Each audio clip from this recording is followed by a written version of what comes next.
কি আছে কুসুম বলো তো? হ্যাঁ, বাড়ির মালিক যদি বাড়ির বউয়ের কথায় উঠবস করতে পারে তাহলে ঈশান কেন করতে পারবে না? এসব কি বলছেন ম্যাডাম? কেন রাজশেখর আঙ্কেলকে দেখোনি বুঝি? বাবা, তো শ্বশুরও এরকম নাকি? এর থেকেও খারাপ অবস্থা রে। সারাক্ষণ শুধু আন্টির কথা উঠবস করছে, উঠতে বললে উঠছে, বসতে বললে বসছে। স্পাইনলেস, কোনো ভয়েসই নেই মানুষটার। সারাক্ষণ শুধু আন্টির আসলে তলায় লুকিয়ে আছে আর হ্যাঁতে হ্যাঁ যাচ্ছে। দেবলীনা, মুখ সামলে কথা বলো। How dare you! তোমার সাহস কি করে হলো আমার সাথে এইভাবে কথা বলার? তুমি কি ভুলে যাচ্ছ যে সবার সামনে তোমার কি অবস্থা করতে পারি আমি? আমি যা বলবো শুধু মুখ বন্ধ করে তুমি শুনবে ঈশান। বেশি টেটে করলে না এমন অবস্থা করব কারোর সামনে আর চোখ তুলে তুমি দাঁড়াতে পারবে না। তোর কাছে এই মুহূর্তে দুটো রাস্তা খোলা আছে।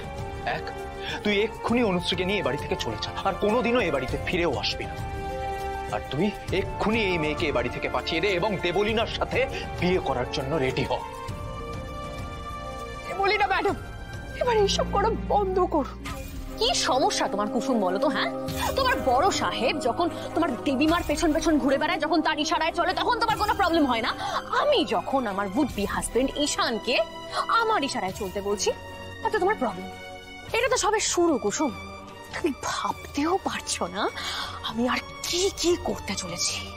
সামান্য একটা কাজের মেয়ে তুমি, একবার বিয়ে করে বাড়িতে আমাকে আসতে দাও, তারপর দেখো কি অবস্থা করি আমি তোমার। আরে তোমার কাজ হয়ে গেছে তাই না? তুমি এবার এখান থেকে যাও, এখান থেকে তুমি বেরিয়ে যাও। এই সমস্ত যদি তুমি তোমার চোখের সামনে না দেখতে পারো কুসুম, বেরিয়ে যাও, চলে যাও এখান থেকে। ঈশান যাও, গ্লাসগুলো তুলে আনো, যাও।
আই এম সরি ঈশান।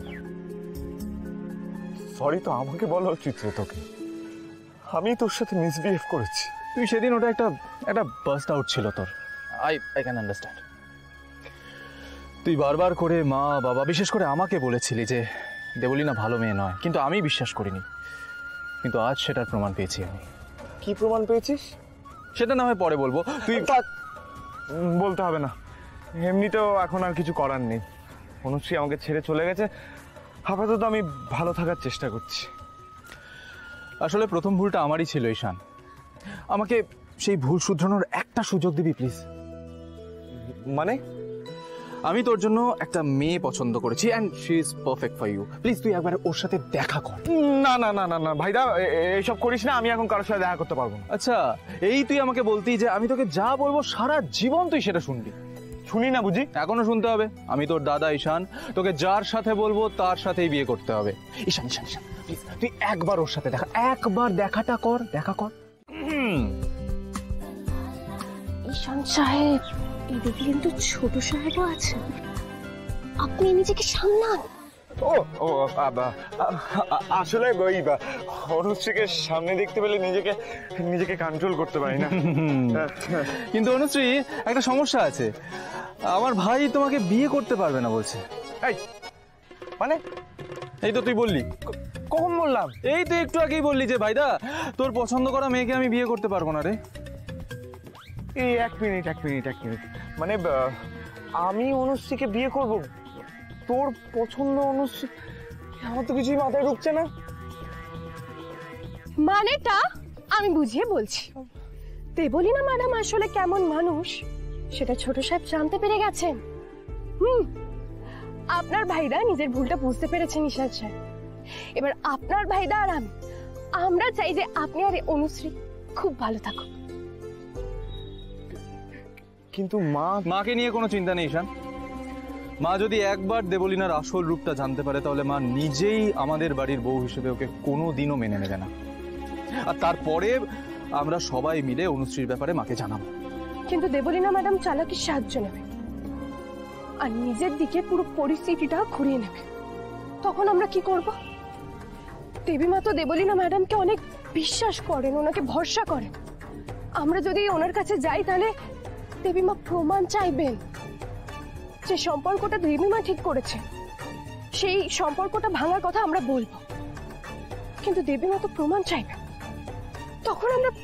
তখন আমরা কি করব? আমি নিজে সমস্তটা মাকে বলবো। আশা করি মা সমস্তটাই শুনবে। অনুশ্রী তুমিও নিজের বাড়ির লোকেদের সাথে কথা বলো। হ্যাঁ অনুশ্রী, এটা তাড়াতাড়ি করতে হবে তোমার, কারণ আমার ভাইকে তাড়াতাড়ি বিয়ে দিতে হবে, বুঝলে? যা অবস্থা দেখছি ওর। আরে আসলে বিয়ে শুনলে কেন একটা মনটা ভালো হয়ে যায়, খুব আনন্দ লাগে। ঠিক আছে অনুশ্রী, কি ব্যাপার অনুশ্রী, তুমি কি খুশি হওনি? আমি ঈশান স্যারকে ভালোবাসি আর ঈশান স্যারের সাথে সারাটা জীবন কাটাতেও চাই। কিন্তু কি অনুশ্রী, আমার বাবা এই বিয়েতে কোনোদিনই রাজি হবেন না।